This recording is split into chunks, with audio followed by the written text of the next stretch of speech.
Good afternoon, Paudie. Thank you for taking some time out and coming on our business NI Business podcast this week. Would you like to go ahead, introduce yourself, and tell us all a bit about what you do? Thanks, Scott. Yes, I'm Paudie Fearon. I'm the founder and managing director of Wibble, and we are a web design and development agency based in the Cathedral Quarter in Belfast. Basically, in very simple terms, we make websites, but we work only in one content management system, more or less, and we've sort of hammered out a niche as a go-to agency for everything WordPress. That's the CMS that we'd be seen as experts in. It's something we've been working on. I started Wibble 12 years ago, and we've been working solely in more or less solely in WordPress ever since then. We threw out a few services about 8 or 9 years ago when I really wanted to niche into one, being known for one thing. And ever since then, we've been only working in WordPress. So I want to find out more about that in a minute because it's quite a brave step. But so who would be? I mean, obviously you're 12 years in now, so I'm assuming you're maybe working with maybe bigger clients now than you used to. Now you're established. So who would be an ideal customer or an ideal client for you?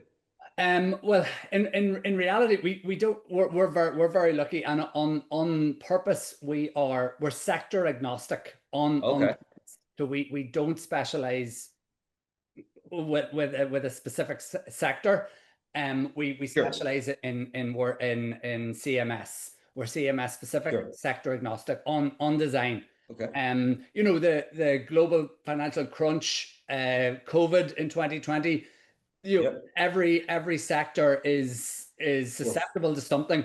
So I suppose I wanted to sort of avoid that and go down the route of technology specific as opposed to sector specific. But saying that, an ideal customer is one more or less that has a dedicated marketing resource, and either in-house or out of house, that has a desire or a drive to digitally expand.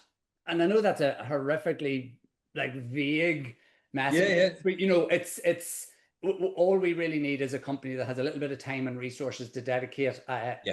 They're already investing in their marketing and see the value and what you can do for them then, basically. Exactly. And we're going to be out of house, so we need them to make sure that we're not sitting beside them, so they need to be able to dedicate time and effort to it. You know, you mentioned some of the bigger clients that we have. Bigger clients now, I think LinkedIn and all, I've been sharing them lately. But yeah, we're dealing with fairly big, you know, medical companies and tech companies like Nuida and Econ Healthcare, and a lot of government stuff as well. You know, we've the tender for the HSE websites, all the medical trusts.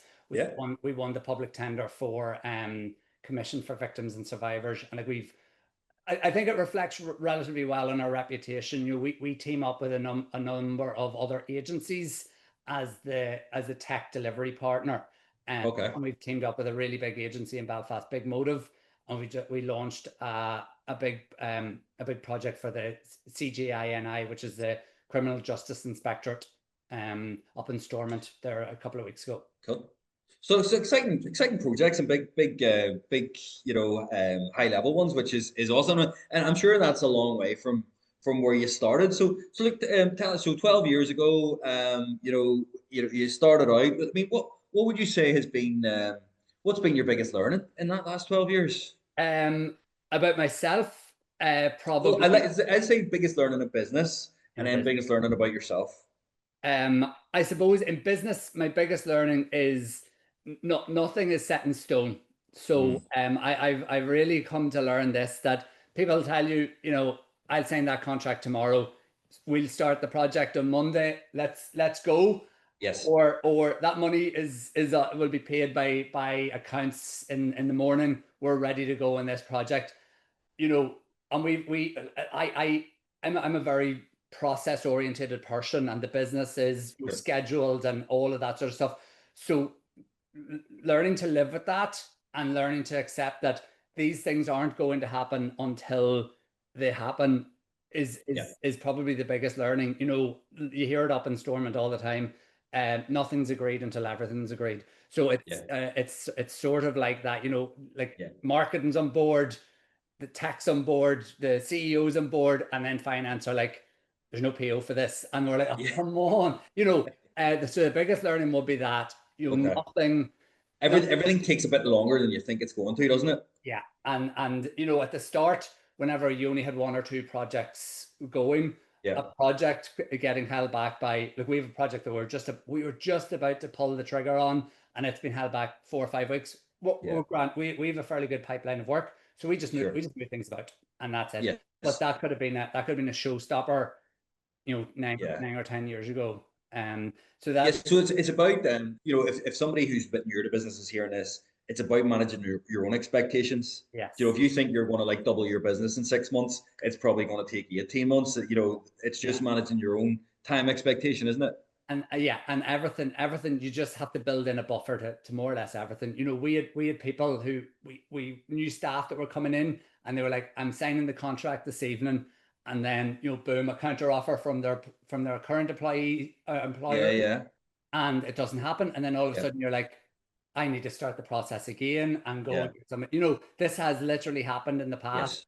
To what we needed them to start like in 4 weeks because we had a project lined up for 5 weeks. And then all of a sudden you're rallying and you're trying to get somebody in the door really, really quickly. So to that question about you, I mean, it sounds like you've had to be incredibly resilient over that time. But what would you say has been your biggest learning about yourself then? I suppose I'm much more confident than I thought I was in my own abilities and in my own just personality. I'm tougher and more driven than I ever thought I would be. To be honest, this when I started 12 years ago out my own, it was a bit of a punt. I did everything you're not supposed to do when you're starting a business. I didn't have any savings. I didn't have a business plan. I didn't have any clients. I had nothing. I had nothing. But I was just like, should I give it a go and see? So I suppose I realize now I'm exceptionally driven, and I will sort of never give up on stuff within reason. Of course, A skill I found a really good skill I've developed is knowing never to give up, and then also the flip side of that is when to give up, because sometimes you just have to, like the sunken cost fallacy, for example. Knowing Steve Bartlett, I think, talks about being a comfortable quitter, which you have to be comfortable to quit the thing when it's the right time. Also, but that takes a long time to learn. It does, and you think you hear people, you hear like athletes and all saying, never quit, just keep going, never quit. A skill is very much in recognizing I need to pull the plug on this. This is not going anywhere. Or chasing a client and chasing a potential client or a potential employee. And at some stage you just have to go, this isn't worth it. And confidence, self-confidence. Growing up, I would have been relatively, well, it depends who you talk to. But I would have been an exceptionally quiet person, and not dominant or alpha in any way. And you just if you want the business to succeed, you have to become a bit more confident and outgoing and just walking up to people. Lead from the front.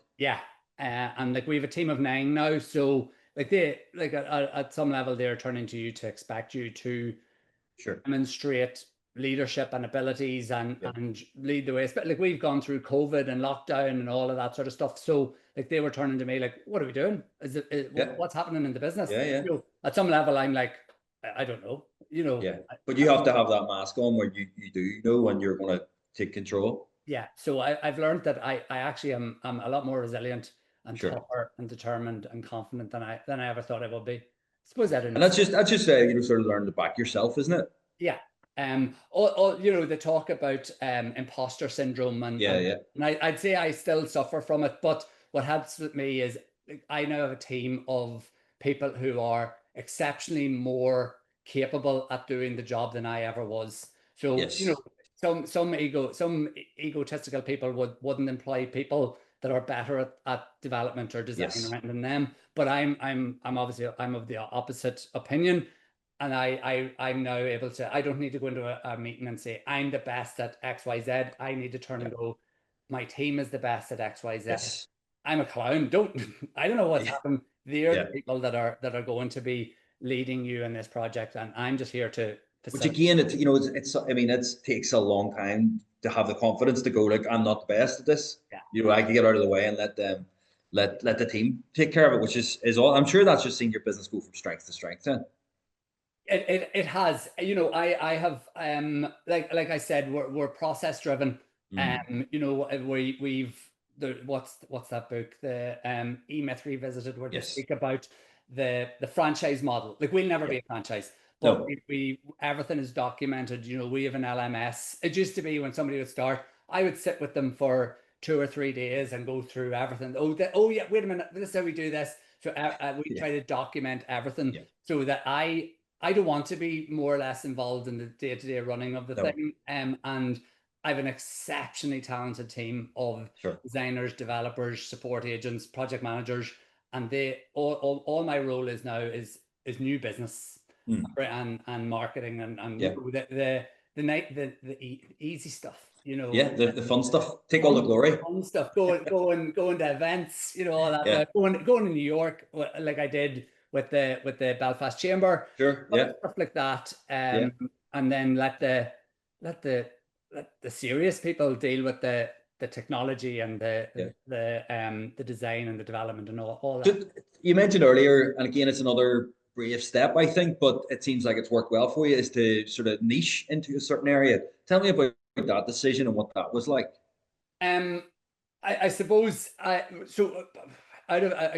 of nothing other than probably necessity. Whenever I started and whenever we had our first, like I was running for a couple of years on my own, and then when first employee, we were doing everything. We were doing WordPress, we were doing Shopify, we were maybe doing a little bit of Joomla, we were doing print and design and logos and you name it. But that was, again, it was necessity. And then I didn't like the quality of the work that we were pumping out for 90% of what we did. The branding and the print and all it was fine. But I was like, I don't want to be known as that. So I was like, there's one thing that we are showing signs that we could be really good at / the best at. And it was WordPress. It was custom WordPress work. And we were getting more and more of it. And I was like, I think we need to, I think I need to just be like, we're done. And I remember a very proud moment of my business development was when someone came to me with a fairly big project in Shopify for us to build and do. And I turned it down. Okay. And we could have done it, and we probably, and there you go, they probably would have done it good. All right. All right, good, probably good, or very, but there was an element of, it was a punt, and I couldn't be sure we would knock it out of the park. So it was a big. I speak to the guy regularly, Dave from Madlug. It was Dave from Madlug came to me years ago. About redoing or making changes to the Shopify store, and we had done Shopify work up to that. And I said, look, Dave, we're saying no, and we speak about that, and that's a level. But that's, I mean, again, it's such an important step, and you say it's a proud moment, and your success will be much more determined by what you say no to than what you say yes to. Agreed. Yeah, and like we turn away. Like, I know this is probably the opposite of what business is, but we turn away so much work because it. But you see, you're not in business to do business with everybody. You're in business to do business for the people you're best suited to deliver for, isn't that right? And like we picked up one of our biggest clients. We have one of our biggest clients because right at the very start, whenever we never worked with them, they came to us with a request for changes to a WordPress site. So I was like, oh yeah, we can do that. And then when I looked at the requirements and I looked at what they wanted to do, I said to them, look, WordPress isn't the solution for this. And then that means we're not the solution for it. But I went and researched an agency in England, and I think they are probably who you'd need to deal with. And they went away and they did that there. And then about 18 months, maybe, I don't know, but a significant amount of time later, they came back with a specific WordPress problem and website, and we've looked after, and now we've been looking after their entire suite of international websites ever since. And that came from, it's Econ Healthcare. And we've been looking after their entire suite of international sites ever since. And that all came from me saying no, more. And again, it sounds like you've just been very courageous for the right reasons, Yeah. and that has come back to pay dividends. Yeah, like there's certain there's groups and companies out there just taking in everything. And I Yeah. said this on another podcast around Richard Branson has Say yes. I'll paraphrase this to hell, but Yeah. Richard Branson has some saying about, if you don't know how to do something, say Yeah. yes and go and learn it. And then figure it out. Yeah, yeah. I can't agree with that. I would be like, no, like, there's some things we'll take on a project and we'll be like, we're not entirely sure about that, but we'll work it out. But like, not Yes. like, can you do something in .NET? And we'll be like, oh yeah, we can do that and learn .NET. And that's not how it Yeah. would work. We would only take Yeah. on stuff that we're exceptionally confident that we can absolutely excel in. And again, as you know, as we say, that's why you're at the level you're at, and it's paid dividends. What about what you know? Obviously, business is good, but what would you say is your biggest challenge at the minute? What's the friction of frustration you're experiencing? At the minute, it is actually around things like scheduling of work. Okay. So I do say this a lot, and I do think a lot of it is we're lucky. There's an element of luck in business, and Sure. we are lucky that we have big clients with retainers and recurring revenue Sure. that smooths out the ups and downs of cash flow a lot. Yeah. So we're very, very lucky, but we are still a project by project agency. The Sure. big things come in, we throw all of our as many resources at it as we can, invoice out, Yeah. then we move on to the next one. So Next thing. Yeah. it's at the minute, it's that sort of scheduling of work. We don't do overtime as a policy. Yeah. Or very, it's very, very rarely. It's not Yes. a policy. Yeah. Like we do overtime every 6 months, maybe 7 months, and it'd be Yeah. one day just to get it. It's the exception and not the rule. Not the rule. Yeah. Yeah. So it's sort of aligning our resources with clients' expectations. Yes. And then it also goes back to, like, a client would be like, we need this launched by March. And we're like, right, we will move everything for Sure. March. And then March comes around and they're like, oh, we don't have the product ready, actually. It's back to that thing at the start about everything changes. So Yes. we're scheduled and process driven, and everything is sort of lined up and stuff, and then things change. It's sort of trying to ensure that we are less reliant on projects and more reliant on retainers and scheduling. And that's our biggest challenge at the minute. It's, if anything, we've probably too much work on, and trying to make sure that we are not just telling clients, oh yeah, we can do that, and then not looking at it for 8 weeks. Just trying to manage it all. And manage it all. And project by project are great because you get to work on something different every 12 weeks or something. But then it's just, a load of projects might come along that you really want to work on, but we can't take it on because we can't do it well enough. Yes. So we have to turn some stuff down. And again, it's that core value of delivering the top level of work for the client, actually turning stuff down because you can't deliver on that. Yeah. Like I remember whenever I brought on my first employee, he was an intern because I couldn't afford to pay him. And he's now he's our lead developer. He's been with me 8 years. And I remember saying to him at the start, like, I have this, it's impossible to measure, but I want us to be known as the best web design agency and development agency on the island of Ireland. And it's, who can measure that? Nobody. But I would say we are there, or very, very close. You're certainly in the conversation. Certainly in the conversation. And like, it's something that I am very, very proud of. And that's coming, like, the ability to turn down work comes with years of retainers and plans and burning the bank, which we have. And lots of other things that we know we'll take this on because we can do it really well, and we'll turn that down because we can't do it really well, or we can't schedule it in, and we'll be overworking our staff, or we'll be disappointing clients. And I don't want to do either of those. Yeah, no, that's, and again, as you say, years in the making, but lovely place to be. So, where does what does Wibble look like in 5 years' time, and what's the next 5 years look like for you guys? Um, well, I don't see us growing in terms of headcount Okay. hugely. We're nine at the minute. Yep. I see in my head another three or four probably. I think I just want, I suppose, I don't want the headache of having lots. If I'm being perfectly honest, I don't want the headache of having lots of people on staff who aren't Mm. income generating. We don't, we want to be able to more or less everybody to have Fee earner. to be an earner. So Yeah. I see us growing by a few more as we bring in more and more retainers. We're probably going to need Sure. more support staff, Okay. and then more developers and one or two designers.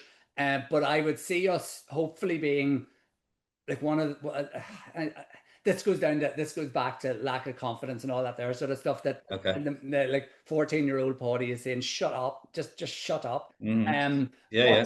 But I would like to see us as one of the leading global web design and development agencies with a specialism in WordPress. Brilliant. That's why I went to New York Yeah. and Yeah. in the agencies over there. We've a few things lined up with big Cool. agency with nothing's happened yet, but we're Sure. we're in conversation and meetings with a few big things over there, and we're growing we're growing internationally, and I'd love for Wibble to be up there in that conversation with Awesome. who's the best. Sounds exciting, and I love to see a local company, competing on the global stage. I think that's awesome, and there's so many in Northern Ireland that you wouldn't realize. But here's another one just about to break through, which is fantastic. So normally I ask, if you could go back and speak to an 18-year-old Paudie, but I want to take you a wee bit further back. So we go back and speak to that 14-year-old Paudie who said, "Shut up." Yeah. What would be the piece of advice you would give him? Well, like I suppose telling push yourself out of your comfort zone a wee bit. Like when this email came through about this podcast, my Sure. instinct was like, no, no, don't do that. Yeah. I now have sort of developed a natural sort of recoil to things that I don't want to do. Yes. I will do if I know it's the right thing Yes. ultimately to I do. understand. I will. Like my original response. This was absolutely no, no. I'll be embarrassed. I'll be, So I suppose push yourself out of your comfort zone and have a bit more confidence in yourself, and it'll work out. It'll Yeah. work out. Also stuff like not from a business point of view, but like things I ended up doing in my 20s. Like I went traveling, I lived overseas, Sure. I did stuff that I was uncomfortable with. I went traveling on my Yeah. own. I lived in Australia and backpacked across China and different things like that there, Yeah. which anyone from my hometown that knew me growing up would have said there's not a chance in hell that man will ever speak to people, let alone travel internationally. Yeah. So stuff like that, push yourself out, just go for it. um Yeah. there's an inner confidence in there that I, I think we said right at the right start, just back yourself. yeah, yeah. I'm relatively well educated, all that. Sure. I'm relatively intelligent and smart and stuff, but always growing up, it would have been lack of confidence and lack of Yeah. backing myself, and that's changing, Yeah. which is good. But every now and again, somebody will ask me to do something, and I'm like, no, no, not doing that. And then eventually, I'll be like, I'll do it. I have to do it. Find a way to say yes. Find a way to say Well, yes. listen, I really appreciate you saying yes to this and coming on. It's been brilliant. It's been great to see you again. Genuinely delighted to see how well business is going, and excited to see you guys on that global stage. So, thank you for sharing your journey with us today, Paudie. No worries at all. Thanks, Scott. Thanks for your time.